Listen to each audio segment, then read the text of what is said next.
दर्शक बंधु एबे पाचिला आंबर समय चलती एबे सिना मासे 2 मास भितर आपण पाचिला आंब पाइबे किंतु वर्ष जाक केमती पाइबे।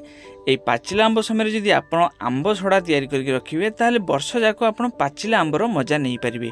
तो केमती तैयारी करिवे आसंतु जानिबा। नमस्कार दर्शक बंधु, अंजुलता किचन रे आमे आपण मानकु स्वागत करचु। मु देवाशीष, मो सहित अछंती अंजु। ए जो पाचिला आंब गुडिक देखुचंदी एगुडिक सब आम गछरे पाचिथिला। एई आंब गुडिकरू एबे आमे आंब सड़ा प्रस्तुत करिबा। प्रथमे आंब गुडिक भल भाव में धोई नापी हम। धोई सारापर एगुड़िक आमको सीझे नापी हम। सीझेबा बेले आम ए अल्प टिके पानी देके सीझेबा, बेसी नुह पाखापाखि 4 ରୁ 5 मिनिट को सीझेले खूब सुंदर भाव में सीझीज। जेहेतु ये पाचिला आंब एबे इथिरे अल्प परिमाण लुण देके सीझेबापी हम। आपड़ देपारे ना न देपारे, देकी सीझेले भल। एबे एटा को ढंकेकी पाखापाखि 5 मिनिट पाई आमको सीझापी हम। दर्शक बंधु एबे पाचिला आंबर समय चलती। पाचिला आंब एबे बहुत सस्तारे मिलूची। आपण जितेबाला आंब सरीजिव सेतेबाला आंब खाइबा इच्छा करेंगे किंतु सेतेबाला पाचिला आंब आपण पाई परिबेनी। किंतु यदि आंबर सड़ा बनैकी रखिबे ताहले पाचिला आंबर मजा आपण वर्ष जाक पाई परिबे।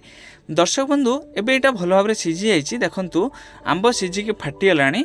एबे गैस टिको बंद करिकी एटा को ओल्हे नवा पई हबो। एबे आंब सड़ा को आउ टिके स्वादिया करिया पई किछि मसला आमे इथिरे व्यवहार करिबा। मसला हिसाब रे किछि सुखिला लंका आमे भाजी नबा। एटा भाजीवा समय रे आमको दवा पई हबो पाखापाखि गोटे 4 चामच रे की 4 चामच टिके कम मेथी एवं गोटे चामच पूरा आमको कंचा जीरा देके एटा को टिके समय भाजिया पई हबो। भाजु भाजु जेतेबेले एटा टिके लाल कलर हे आसीबो सेतेबेले एटा को आमको ओल्हे नवा पई हबो। एबे आंब गुडी का आम से पानी रु छाणी के एटा को ठंडा करिया पई की छाडी दबा। जेतिके समय भितर एटा ठंडा हबो सेही समय भितर आमको मसला गुंड तयारी करनवा पई हबो। देखंतु एमती गुंड करने आपण छेचिकी गुंड करें ना ग्राइंडर भी एमती गुंड करें। एबे आंब गुड़िक आमर ठंडा हो गलानी। से ठंडा आंब को आम चिपुड़ी से तार मंडटी को बाहर करनवा। देखो चोपा गुड़िक केते सुंदर बाहरी आसुची। एबे एटा को चिपुड़ी या भितर आंबर मंडटी को बाहर करनवा हम। एवं आंबर चोपा छड़े सारा पर जमती आम ताल चकटी थाउ सेमती एटा को मध्य चकटिकी से मंड गुड़िक बाहर करने हम। आपड़ चाहिए कंचा आंबर भी मंड बाहर करेंगे किंतु सीझेकी मंड बाहर कले भल।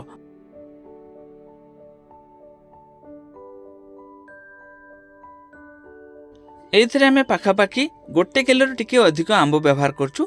एबे मंड गुड़िक आमको पुणी थरे कढ़ाई रे याको गरम करने हम, जहाँफल एथुर जलीय अंशटी आउरी टिके कमी जिवो, जहाँफल आमर आंब सड़ाटा बहुत दिन पर्यंत रही पारिबो।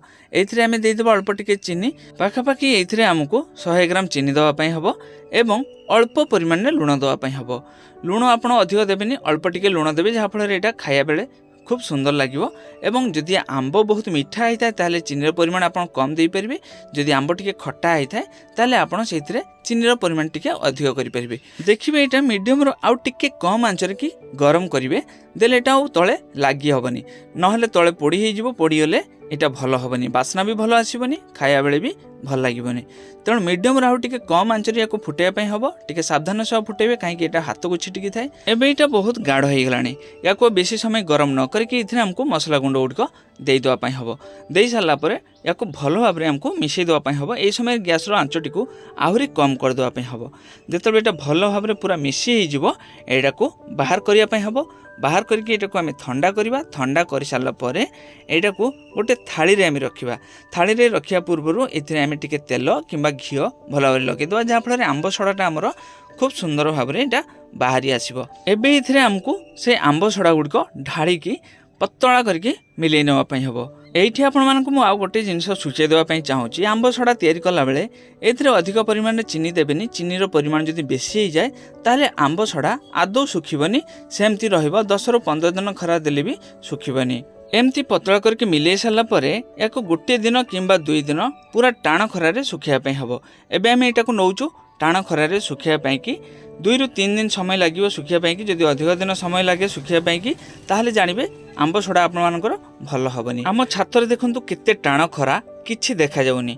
एबे हमें एटा को सुखे देइछु। गोटे दिन खरा एटा पूरा सुखी जाइछि। एटा को एबे बाहर करिबा। गोटे छुरी किंबा गोटे चामच साहाय्य रे एमती ताको उठेबे, खूब सुंदर एटा रुटी भलिया बाहर को बाहरी आसीबो। दर्शक बंधु केते सुंदर होइछि देखंतु एटा पूरा सुखिकी पूरा टाण हो जाइछि इथरे जलीय अंश आदौ नाही कहले चले। एबे एटाको छोट छोट पीस करके आमे जदि काच जार रे पुरेकी रखिबा पाखापाखि वर्षे किंबा ताठू अधिक आमे याकू रखि परिबा। याकू फ्रिज रे रखिबार आवश्यकता नाही। जदि फ्रिज रे रखिबे ताहले भी किछि असुविधा नाही, फ्रिज रे रखिले रखि परिबे। किंतु फ्रिज रे न रखिले भी एटा आदौ खराब होबनी, पूरा सुखी जाइछि। आ जे कोनसी समय रे आपण आंब खाया पई इच्छा कले एथु टिके टिके आनी खाई परिबे। देखिबे पूरा आंबर मजा आपण पाइजिबे। देखंतु केते सुंदर एटा टाण हो जाइछि, माने एते सुखी जाइछि जाबळे एटा पूरा टाण होइछि। छुरी रे काटिला बेलकु भी एटा काटी होनी, ता माने एटा बहुत दिन पर्यंत आपण रखि परिबे। 2 रु 3 दिन पर्यंत खूब जोरे आपण खरार सुखिले जदि सुखी जाय ताले जानिबे एटा बहुत दिन पर्यंत रखि परिबे। जदि अधिक दिन लागे सुखिया पई कि ताहले आंब सडा खराब होबार संभावना बहुत थाए। ये थिला आज रो छोट भिडियोटी आपण मानकु केमति लागिला कमेंट करके निश्चय जणेबे। भल लागिथिले लाइक शेयर सब्सक्राइब निश्चय करिवे। तेणु आपण माने भी एबे समय अछि, पाचिला आंब मिलुची, आपण आंब सडा तयारी करके रखंतु। जे कोनसी समय रे आपण पाचिला आंब खाया पई इच्छा कले एगुडा को नै खाई परिबे, खूब सुंदर लागिवो।